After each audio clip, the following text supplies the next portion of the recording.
Durante años estuve viviendo y luchando contra un monstruo. Sí, os lo digo literal, esto no es ninguna historia de ciencia ficción. Fue todo muy real. Y este monstruo era bastante peculiar. No me dejaba comer, no me dejaba quedarme quieta, ni siquiera me dejaba mirarme al espejo. Y me estuvo matando física y mentalmente durante casi 10 años. ¿Os podéis imaginar a este monstruo por un segundo? ¿Cómo sería?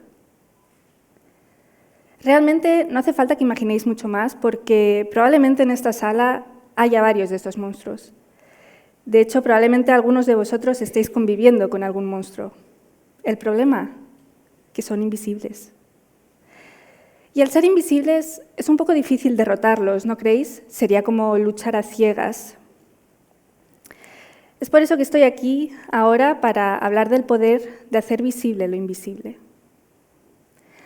Cuando digo que soy la autora de una novela gráfica sobre los trastornos de la conducta alimentaria, donde cuento mi experiencia con estos y su recuperación, siempre me dicen lo mismo.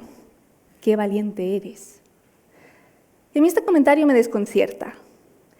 Creo que hablar de una enfermedad que afecta a más de 400.000 personas en España no debería ser un acto de valentía. Más bien, debería ser un acto de necesidad. Pero es que probablemente no hablemos de ellos porque ni siquiera sabemos qué son ni cómo son. A lo mejor sí conocemos la teoría o la definición de un TCA, un trastorno mental que conlleva alteraciones de la conducta alimentaria. Ahora bien, lo que quizá no sabemos responder es ¿por qué? ¿Por qué una persona tiene estas conductas? ¿Cómo podemos hablar de esa parte tan compleja, aparentemente sin sentido e invisible? Bueno, la respuesta puede parecer bastante obvia y es haciéndola visible. Llevo siendo ilustradora prácticamente toda mi vida y me dedico a ello ahora profesionalmente. Y sé muy bien que la ilustración es una poderosa herramienta de comunicación y comprensión. Cuando vemos algo, vemos su inmensa magnitud, y es una magnitud tan grande que nos agobia. Sin embargo, cuando dibujamos, nos podemos centrar en una parte de esa magnitud hasta entenderla.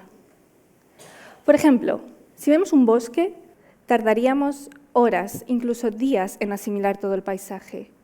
Todas las hojas de los árboles, la corteza, las piedras del suelo, ese pájaro que se asoma allí a lo lejos. Sin embargo, es mucho más fácil si nos centramos en una parte del paisaje, por ejemplo, en una hoja. Así a primeras, todo el ruido e información innecesaria del fondo ha desaparecido y nos podemos centrar en la hoja, en su forma, las venas, su tallo e incluso podemos llegar a saber a qué árbol pertenece. Ahora bien, ¿qué pasa si extrapolamos esa teoría a conceptos más complejos como pueden ser ideas o pensamientos? Pues pasa prácticamente lo mismo. Y es que cuando dibujamos nos podemos centrar en una parte de nuestra mente hasta llegar a ver orden y patrones.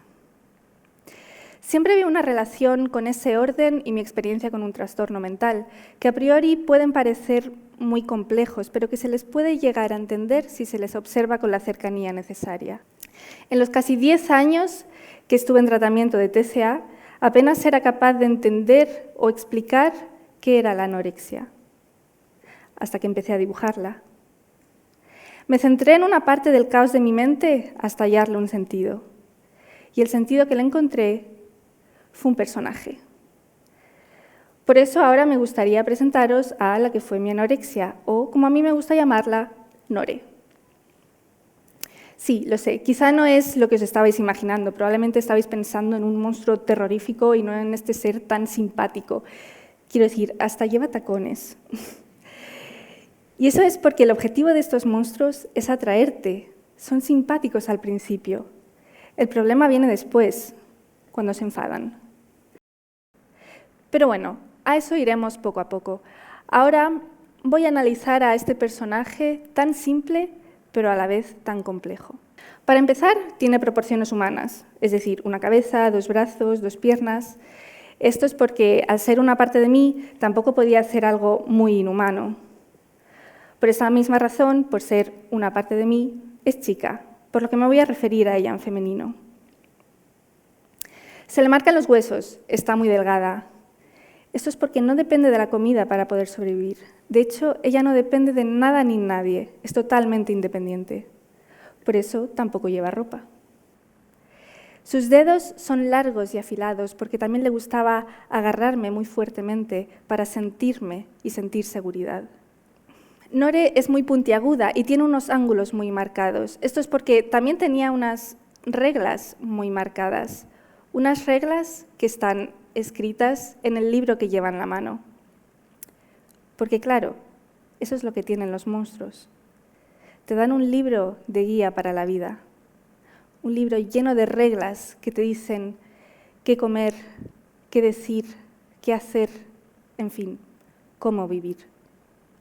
Es mucho más fácil pensar en qué puedes o qué no puedes comer que en decirle a tu amiga que estás molesta con ella, por ejemplo. Estas reglas te dan control, te dan seguridad. Y hablando de control, en la psicología del color, ese control lo simboliza el azul. Nore tiene un tono oscuro para esconderse entre las sombras y llevarte con ella sin que nadie la vea mientras te lleva a dar largos paseos con ella. Quiere que te aísles.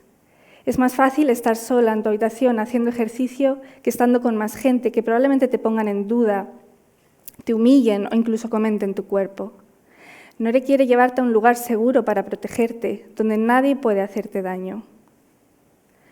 Teniendo estas cosas en cuenta, que es un monstruo que te da control, que te da seguridad y que te aísla para protegerte, es fácil llegar a la conclusión de que se trata de una especie de mecanismo de defensa, o dicho de otra forma, de una especie de escudo que me envolvía para protegerme. Ahora bien, eso significa que debe de haber algún peligro cerca, porque si no, ¿de qué me está defendiendo? Y probablemente esa es la pregunta más importante de todas. Nore me estaba protegiendo de la vida. Y aquí quizás es fácil pensar que las personas con un TCA tienen una vida muy difícil o que han pasado por algún trauma terrorífico, pero la realidad es que no es necesario haber pasado por algo así. Vivimos en un mundo competitivo, lleno de objetivos sin sentido, con un ideal de belleza impuesto por alguien ajeno a nosotros y a nuestro cuerpo. Un mundo lleno de rabia, dolor, miedo. Si somos alguien mínimamente sensible, estas cosas nos afectan. Y si no sabemos cómo gestionarlo, probablemente aparezca un monstruo para gestionarlo por ti. Porque como he dicho antes, cuando nos sentimos inseguros necesitamos una guía a la que aferrarnos. Y sí, todo esto lo hago hablando desde mi experiencia, pero estoy segura de que alguno de vosotros en algún momento de vuestra vida habéis necesitado una guía. Porque existen muchos monstruos y existen muchos tipos de guías. A algunos esa guía se la da el monstruo del alcoholismo, a otros el monstruo de la dependencia emocional, a otros el monstruo de la obsesión compulsiva, pero al final viene siendo lo mismo, un monstruo que nos atrapa y que nos miente con una falsa seguridad. Hablar de nuestros miedos, o en mi caso, de la anorexia, como un personaje, da cordura a la situación. Es fácil pensar que estás loca o loco, pero realmente, ¿qué es lo que hay detrás? ¿De qué nos estamos protegiendo? Porque sí, es mucho más fácil pensar en un plato de comida que en el miedo a la vida. Di una identidad independiente a lo que me pasaba para poder tener yo también la mía. Viví mucho tiempo sufriendo la palabra anoréxica. Era yo, no había nada más. Sin embargo, verlo como algo ajeno a mí también me dio permiso para verme a mí. Ver que yo no era la anorexia. Yo era una persona con un trastorno de la alimentación, una chica con un monstruo. Esto me hizo ver que puedo ser alguien al completo, alguien con sus propios objetivos y alguien que puede vivir una vida, con miedo, sí, pero sin dejar que ese miedo afecte a su salud mental y física. Y es que también después de casi 10 años ya era hora de que este monstruo se independizara. Ahora soy capaz de verle muy detalladamente y sé qué armas debo utilizar para poder recuperar el control que Nore me proporcionaba. Y bueno, yo creo que tenemos un retrato bastante aproximado. Es increíble la cantidad de conclusiones que podemos sacar de un simple dibujo. Y es que dibujar nos da permiso para reflexionar, para analizar y para entender, ya sea una hoja en un árbol o un trastorno mental. Hablar de tus monstruos da mucho miedo. Visibilizar lo invisible no es fácil, pero es necesario. Gracias.